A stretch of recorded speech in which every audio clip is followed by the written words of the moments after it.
Kamus namustur. Devr-i Osmani'den günümüze intikal eden eserlerimizi okurken satır aralarında sevgili Kur'an'ımızdan dilimizi teşrif eden nice güzel kelime ile karşılaşıyoruz.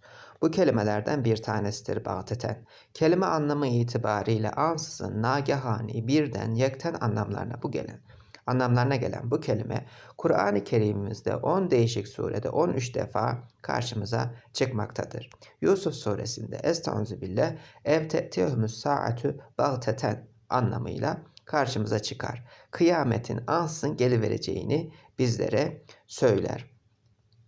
Ebced hesabıyla değeri 1408 olan bu kelime bir kelime için oldukça yüksek bir değere sahiptir ve bu da kıyametin nedenli yüksek bir dehşete sahip olacağı hakkında bize fikir verir. Satır aralarında gizli, ata yadigarı bir kelime ve o kelimenin barındırdığı nice güzel gizli kültür hazinesi.